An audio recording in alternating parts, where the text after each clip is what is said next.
Hello friends, आप सभी का अपने HDS ट्यूटोरियल पर स्वागत है।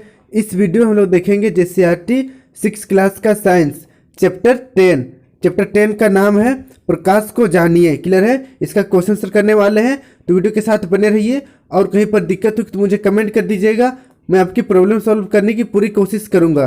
तो चलिए बढ़ते हैं क्वेश्चन आंसर की ओर। देखिए पहला नंबर, सही विकल्प का चयन करें। पहला क्वेश्चन है चंद्रमा। ऑप्शन देखिए, क ऑप्शन है दीप्त वस्तु है, या फिर ख अदीप्त वस्तु है, ग पारदर्शी वस्तु है, या घ पारभासी वस्तु है। तो इसमें सही आंसर हो जाएगा ऑप्शन नंबर ख। क्लियर है? चंद्रमा अदीप्त है। भले ही रात में चंद्रमा चमकता है, लेकिन उसका खुद का प्रकाश नहीं है सूर्य की जैसे। क्लियर है ना? सूर्य के जैसे उसका अपना प्रकाश नहीं है। इसी के कारण चंद्रमा में मतलब जब अमावस्या होता है तब चंद्रमा दिखाई नहीं देता है। क्लियर है ना? अब देखिए सेकंड क्वेश्चन है छाया की आकृति। क्लियर है? छाया की आकृति। तो पहला ऑप्शन देखिए रंगीन होती है, दूसरा ऑप्शन काली होती है, तीसरी ऑप्शन दीप्त होती है, चौथी प्रकाश की दिशा को बतलाती है। तो यहाँ पर सही आंसर हो जाएगा हमारा ऑप्शन नंबर दूसरा। क्लियर है? ऑप्शन नंबर ख, काली होती है। छाया की आकृति काली होती है। फिर देखिए तीसरा, ऐसे पदार्थ जिससे होकर प्रकाश आसानी से पार कर जाता है कहलाता है। तो क्या कहलाता है? पहला ऑप्शन देखिए पारभासी या पारदर्शी, या फिर ग केवल पदार्थ, या फिर इनमें सभी। तो इसमें सही आंसर हो जाएगा ऑप्शन नंबर ख, पारदर्शी। क्लियर है? अब लोग बढ़ते हैं नेक्स्ट क्वेश्चन की ओर। नेक्स्ट क्वेश्चन देखिए सेकंड नंबर का क्वेश्चन है रिक्त स्थानों की पूर्ति कीजिए। पहला नंबर, दर्पण अपने ऊपर पड़ने वाले प्रकाश की दिशा को खाली स्थान देता है। तो यहाँ पर सही उत्तर हो जाएगा दर्पण अपने ऊपर पड़ने वाले प्रकाश की दिशा को बदल देता है। क्लियर है ना? फिर देखिए बी नंबर, वैसी वस्तुएं जो स्वयं प्रकाश उत्सर्जित करती है खाली स्थान वस्तुएं कहलाती है। तो यहाँ पर दीप्त वस्तु कहलाती है, जैसे सूर्य। क्लियर है ना? सूर्य दीप्त वस्तु है, स्वयं प्रकाश उत्सर्जित करती है। फिर देखिए तीसरा नंबर सही गलत। पहला नंबर देखिए सूर्य दीप्त नहीं है, तो गलत है। क्लियर है ना? सूर्य दीप्त है, इसलिए तो दिन में भी चमकता है। अब देखिए सेकंड, किसी वस्तु का दर्पण में प्रतिबिंब प्रकाश के परावर्तन के कारण होता है। तो यह सही है। क्लियर है ना? फिर देखिए तीसरा नंबर, प्रतिबिंब हमेशा काली होती है। तो यह गलत है। क्लियर है ना? इसे नोट कर लीजिए। फिर हम लोग देखेंगे नेक्स्ट क्वेश्चन। नेक्स्ट देखिए फोर नंबर का क्वेश्चन है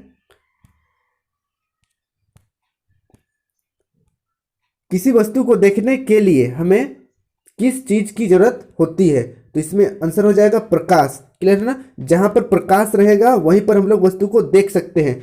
इसलिए रात में कुछ भी नहीं दिखाई देता है, क्योंकि रात में प्रकाश नहीं होता है। और अगर हम लोग रात में टॉर्च लेकर जाएं तो वहां से प्रकाश निकलता है। क्लियर है ना? टॉर्च से प्रकाश निकलता है और हम लोगों को दिखाई देता है। तो प्रकाश रहना बहुत जरूरी है कुछ भी दिखाई देने के लिए। अब देखिए फाइव नंबर का क्वेश्चन है एक ऐसी परिस्थिति का उल्लेख करें जब आप एक वस्तु की एक से अधिक छाया एक ही समय में प्राप्त करते हैं। तो इसका आंसर हो जाएगा जब प्रकाश की किरण किसी बिंब या वस्तु पर तिरछी पड़ती है तो ऐसी घटना उत्पन्न होती है। क्लियर है ना?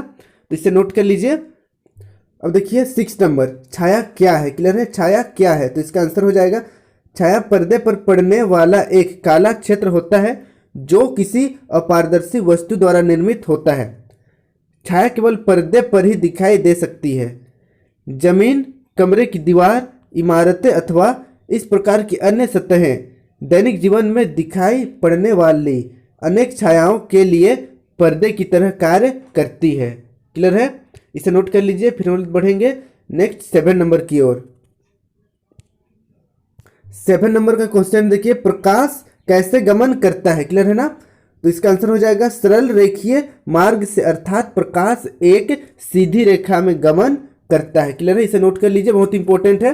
प्रकाश हमेशा सीधी रेखा में गमन करता है। क्लियर है ना? अब देखिए एट नंबर, नीचे दी गई वस्तुओं को दीप्त तथा अदीप्त वस्तुओं में वर्गीकृत करें। तो यहाँ पर देखिए कुछ सूची दिया हुआ है, जिससे पहला देखिए सूर्य, चंद्रमा, तारा, मोमबत्ती की लौ, तार की जाली, जुगनू, जलता हुआ टॉर्च, ये सबको दीप्त और अदीप्त में वर्गीकृत करना है, मतलब जिसे प्रकाश निकलता है वह दीप्त रहेगा, जिसे प्रकाश नहीं निकलता है अदीप्त रहेगा। तो देखिए आंसर हो जाएगा इसका, दीप्त में कौन कौन है, सूर्य, तारा, जुगनू, मोमबत्ती की लौ, जलता हुआ टॉर्च, इन सभी से प्रकाश निकलता है, इसलिए इसको दीप्त वस्तु बोलते हैं। अब देखिए अदीप्त वस्तु, चंद्रमा, चंद्रमा अदीप्त है, उससे प्रकाश नहीं निकलता है। फिर देखिए तार की जाली, उससे भी प्रकाश नहीं निकलता है, इसलिए तार की जाली भी अदीप्त वस्तु हो जाएगा। क्लियर है, इसे नोट कर लीजिए। फिर हम लोग देखेंगे 9 नंबर। तो देखिए 9 नंबर का क्वेश्चन है, किसी अंधेरे कमरे में आप दर्पण में अपना चेहरा क्यों नहीं देख पाते हैं। तो देखिए इसका आंसर हो जाएगा, अंधेरे कमरे में दर्पण में अपना चेहरा इसलिए नहीं दिखाई देता है, इसलिए नहीं देख पाते हैं क्योंकि परावर्तन के लिए प्रकाश की आवश्यकता होती है। क्लियर है, और रात में प्रकाश नहीं होता है। क्लियर है, अंधेरा में प्रकाश नहीं होता, इसलिए हम लोग को वस्तु नहीं दिखाई देता है और चेहरा भी हम लोग दर्पण में नहीं देख पाते हैं। क्लियर है, इसे नोट कर लीजिए। फिर देखिए 10 नंबर। 10 नंबर का क्वेश्चन है, किसी वस्तु की छाया तथा प्रतिबिंब में क्या अंतर है। तो पहला देखिए, छायाएं हमेशा काली होती है परंतु प्रतिबिंब वस्तु के रंग का होता है। क्लियर है, छाया हमेशा काली होती है लेकिन परंतु प्रतिबिंब वस्तु के रंग का होता है। क्लियर है ना, ये इंपॉर्टेंट है। फिर देखिए बी नंबर, छायाओं की आकृति बदलती है परंतु प्रतिबिंब की नहीं। क्लियर है, इसे नोट कर लीजिए। फिर हम लोग देखेंगे 11 नंबर। 11 नंबर देखने से पहले आपसे रिक्वेस्ट है कि अगर अभी तक आप मेरे चैनल को HDS ट्यूटोरियल को सब्सक्राइब नहीं किए तो सब्सक्राइब कर लीजिए और बेल आइकन को भी प्रेस कर दीजिए ताकि जब भी मैं नया वीडियो अपलोड करूं आप तक नोटिफिकेशन चली जाए। और वीडियो को अपने दोस्तों के साथ, अपने क्लासमेट के साथ जरूर शेयर करें ताकि वे भी नोट अच्छी तरीके से बना सके। क्लियर है, तो चलिए बढ़ते हैं हम लोग नेक्स्ट 11 नंबर की ओर। 11 नंबर का क्वेश्चन है, छाया का आकार किन किन बातों पर निर्भर करता है। क्लियर है, हम लोग 10 नंबर में देखे थे छाया का आकृति भिन्न भिन्न होता है। क्लियर है ना, तो यहाँ पर देखिए किन किन बातों पर निर्भर करता है। आंसर देखिए, छाया का आकार निम्न बातों पर निर्भर करता है। ए, छाया का आकार वस्तु और पर्दे के बीच की दूरी बदलने से बदलता है। जैसे जैसे वस्तु और पर्दे के बीच की दूरी बढ़ती है वैसे वैसे छाया का आकार बड़ा होता जाता है। क्लियर है, इसे नोट कर लीजिए। फिर देखिए बी नंबर, छाया की आकृति और उसका आकार प्रकाश स्रोत और वस्तु के बीच के कोण पर निर्भर करता है। क्लियर है, तो ये इंपॉर्टेंट है, इसे नोट कर लीजिए। फिर हम लोग देखेंगे 12 नंबर।